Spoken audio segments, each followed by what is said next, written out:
Bonjour Frahim, bonjour les frères et les sœurs. Vous m'écoutez, on m'a demandé de dire un petit mot concernant l'évangile. Je le fais avec beaucoup de joie, mais c'est toujours une appréhension quand on commence à parler, que tout le monde nous écoute. On a parlé avec Frahim concernant le salut du peuple juif, le salut qui était convenu avec le Seigneur par une alliance faite avec le sang des agneaux, des brebis et des boucs. Mais j'ai été dernièrement très attaché, touché, j'en ai même pleuré de voir l'importance de l'arche de l'Alliance. Elle faisait 2,50 m à peu près de long, 1,50 m pardon, de long. Elle avait 75 cm de haut, 75 cm de large. Bref, elle faisait penser à un cercueil. Et c'était quand même en quelque sorte un produit qui avait été demandé par le Seigneur qu'il fasse d'après le modèle qu'ils avaient vu exactement dans le ciel. Cette arche de l'Alliance, elle était particulière parce qu'il y avait le capot qu'il y avait dessus. Et on avait sur ce capot, fait en or battu, des deux côtés sortaient des chérubins. Et observer le fond du bassin, et il n'avait plus d'épée. Pourquoi plus d'épée? Parce que devant le sang, parce qu'ils observaient le sang qu'on mettait sur le capot, donc sur l'or. Et à l'intérieur de ce coffre, il y avait la loi. Il y avait la loi qui condamnait l'homme.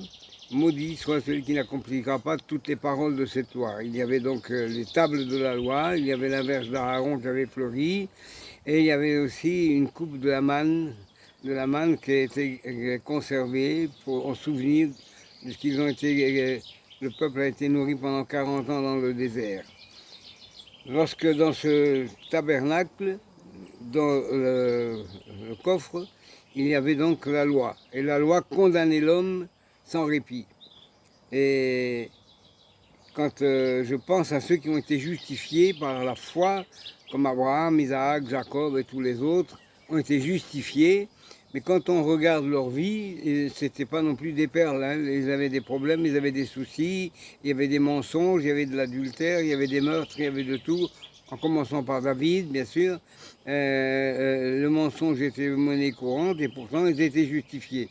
Je pense qu'ils étaient plutôt félicités pour leur foi et approuvés pour leur foi parce que c'était rare.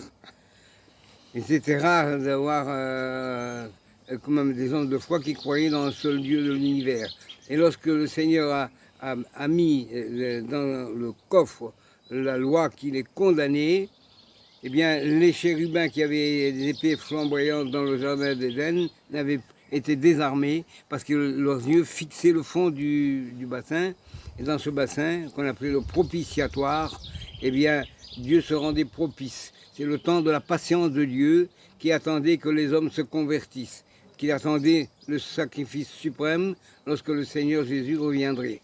Et alors, quand Jésus est venu, Colossiens 2, verset 14, il est dit qu'il a détruit par sa mort, il a cloué sur la croix l'acte qui nous condamnait, il a effacé nos péchés.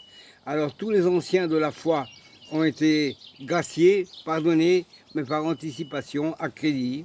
Vous avez des crédits, il faut les payer, mais maintenant il fallait les payer, personne n'aurait pu le payer, sauf Jésus par son sang versé a effacé nos péchés et les péchés des anciens. Alors donc on est aujourd'hui justifié par la foi. Ne faites pas n'importe quoi, parce que quand on est justifié par la foi, tu me dis, quand on est justifié par la foi, eh bien, on est gracié, pardonné, nos péchés sont effacés, nous avons une vie nouvelle. La loi, c'était les choses ordinaires de l'extérieur, on lavait le corps, mais pas l'intérieur.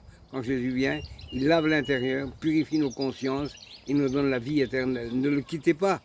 Il faut rester attaché au Seigneur et veiller sur votre foi, veiller sur tout ce que vous avez pour le Seigneur.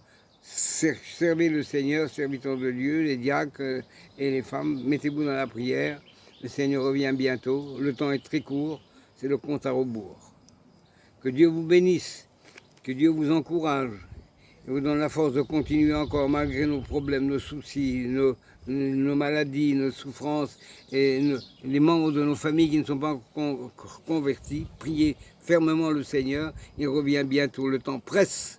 On sent les premiers coups de vent de la fin du monde. Alors il ne faut pas se laisser démunir, il ne faut pas se laisser prendre par surprise. Il revient et c'est notre espérance à tous. Merci, que Dieu vous bénisse.